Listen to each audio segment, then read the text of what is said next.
How's everybody doing? First thing is, everybody should have picked up a pen. Please raise your hand if you don't have one. And so let me get your assistance to help Michelle pass this out. I got Caesar's order. Sorry. Well, while they're doing that,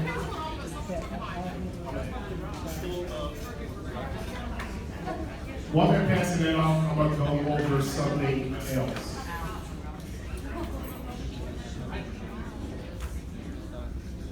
Can I get everybody's attention? This is very important. We're trying to get out on time, so I need everybody's attention. This is very important. All right, if you take a look at the picture we have up here, we have some nice paraphernalia that has been brought into our school. There's a couple things that we need to address. The first thing is we need to talk about duty. It is very important for you to arrive to your duty station at the appropriate time, on time. Try to arrive a little bit early, maybe 1 or 2 minutes, because if something's going on at your particular duty station and you're relieving somebody, one, you may get some information about something that's going on, maybe a metal detector's down, maybe some students that are now in your area because another area is shut down. You may get some important information. And the second thing is, don't leave until your relief comes. For the simple fact that you can pass on information that's pertinent that you may know and that it can be passed on. The other thing is, in between classes, it is very important that you're at the door, monitoring the hallway as transition is going on. The reason being, if you're by an exterior door, please make sure you're monitoring who is coming in and out of that exterior door. Because a lot of times we have students who are trying to take the great opportunity of using transition to slide into our building, not going through a metal detector, not being searched, and this is one of the reasons as to why some things have been coming up.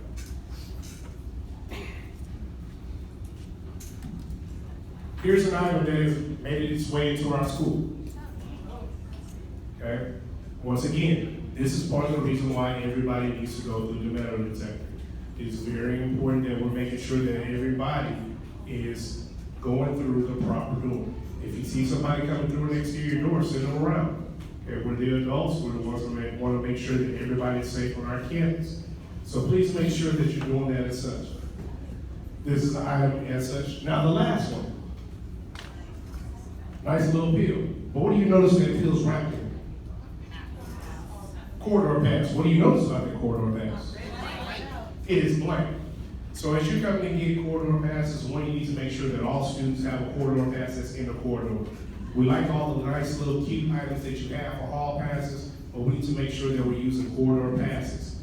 The second thing is you need to make sure that you're keeping your corridor passes safe and secure, not in the eyes of students. And please quit reusing passes for students to go to the restroom. You need to write a fresh pass. One of the things about it is 15 minutes after the bell, students need to be in the class, and the last 15 minutes. Okay, our students are taking opportunities, one, to graffiti our brand new building. We're on the lookout. I thank everybody that has brought that to my attention, who sent pictures. We are looking for it. But to help us out, please make sure the first 15 and the last 15 minutes, you're keeping those students in class. Okay? All right, let's take a look at discipline. You're given a sheet. It compares the first quarter from last year and this year. The first thing I want you to do is in 2016, 2017 for the first quarter, I want you to list those in order from greatest to least, the top 5. I want to know what the top 5 are. Top 5. Go ahead and write them down. Give you about 30 seconds. The one thing I want you to combine is 74 and 75. Combine those. Both of those are defined, it's just different locations. 74 and 75, you need to combine them to make one kind of category.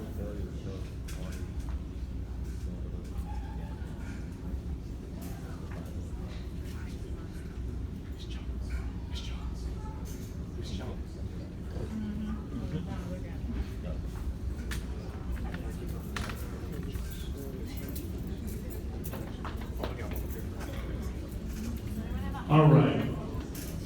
Do the same thing for 2017, 2018. Remember, you're going to combine 74 and 75. 74 and 75.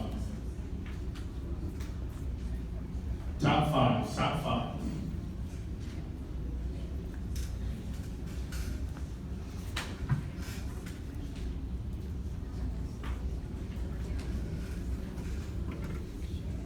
All right, can somebody tell me what the top offense from 2016, 2017 was? Can I get a vote?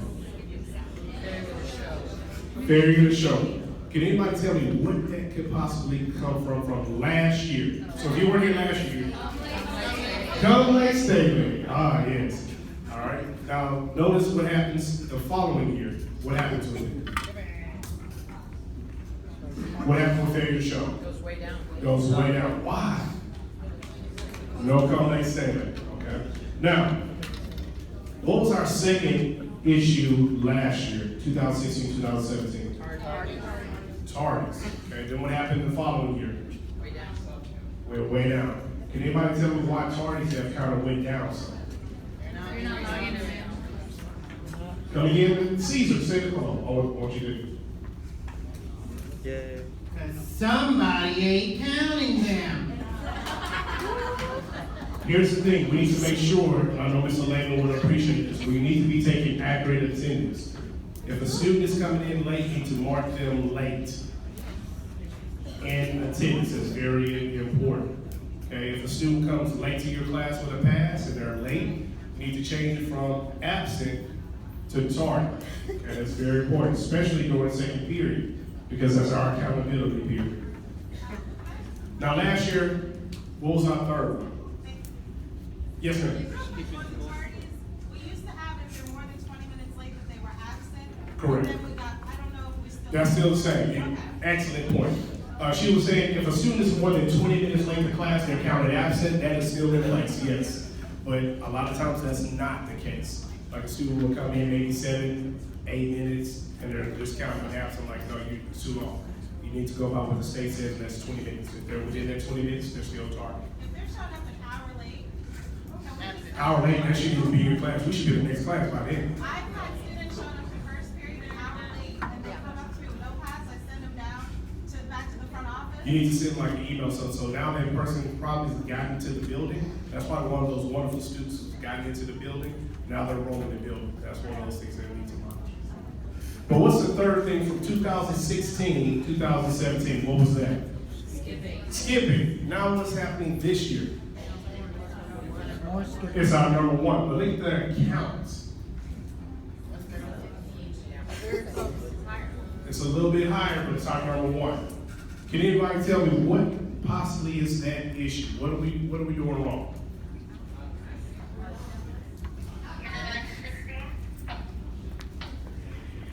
Oh, got a volunteer. Still not taking attendance. Still not taking attendance.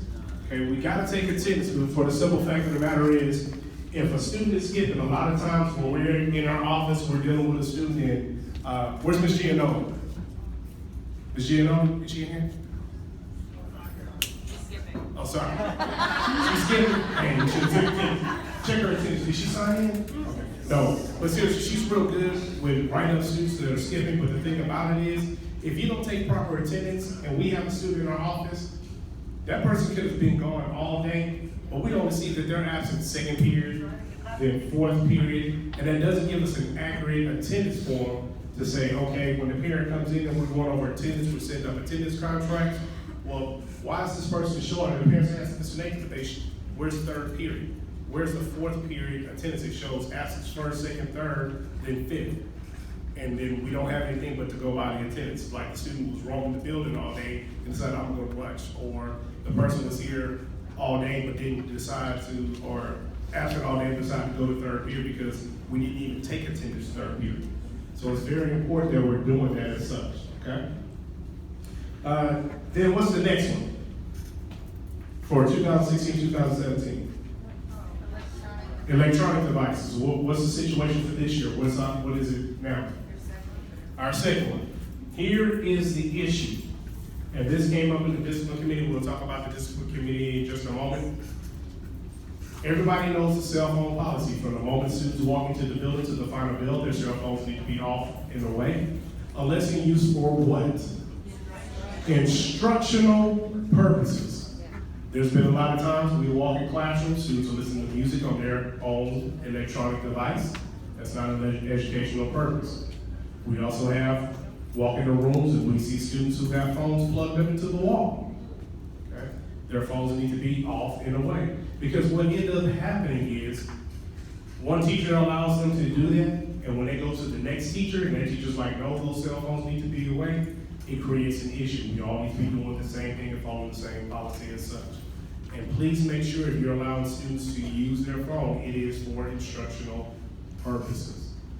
Now, also with cell phones, this is just something, please be careful with cell phones. If a student is in violation of cell phone policy, please write them up, send them down to the office. Do not collect cell phones. We had an incident where we were having to search for a phone that a teacher picked up, sit down with a student to the office, not that student, but another student, and we did not know where their phone was.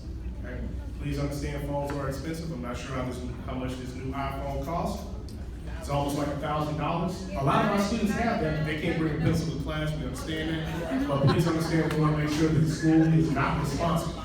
Because ultimately, if you pick up that cell phone, guess who will be responsible for it? So send the kid down, let an administrator talk to them, and let them make the decision whether they're going to keep it or not. Because if they decide to keep it, there are consequences for it. Okay? And then the last one is defiance of authority. Can somebody kind of tell me what happens with defiance of authority?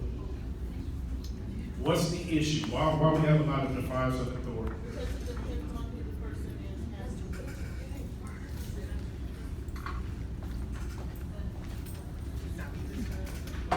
It depends on what the person that it happened to, what they feel it is. It's very subjective. In other words, sometimes we're dealing with what we call a power struggle. And a lot of times, some of y'all are writing up students because one, they may not be following instructions and stuff, and at that point in time, something that can be handled with a simple phone call at times. Sometimes they want to make sure they understand we're the authority in the class as such, and then there comes something bigger than what it could actually be. Okay? So please be mindful of that when dealing with students. Also, as we stated before with Mr. Babcock and also with Ms. Peterson, please make sure you're trying to contact parents. Because a lot of times we're getting referrals and we're calling home, and we are their first contact from the school unless it's an attendance issue. You need to be the first line. You never understand, but a lot of times if you just make a positive call, we're always talking about negative calls, but if you make a positive call home, hey, Johnny came to class 3 days in a row. A lot of parents will be ecstatic about that. Okay? Hey, Johnny turned in his project on time. A lot of parents. Everybody's good with emails. If you call a parent, get an email. I have a lot of parents that email me all the time. Email me.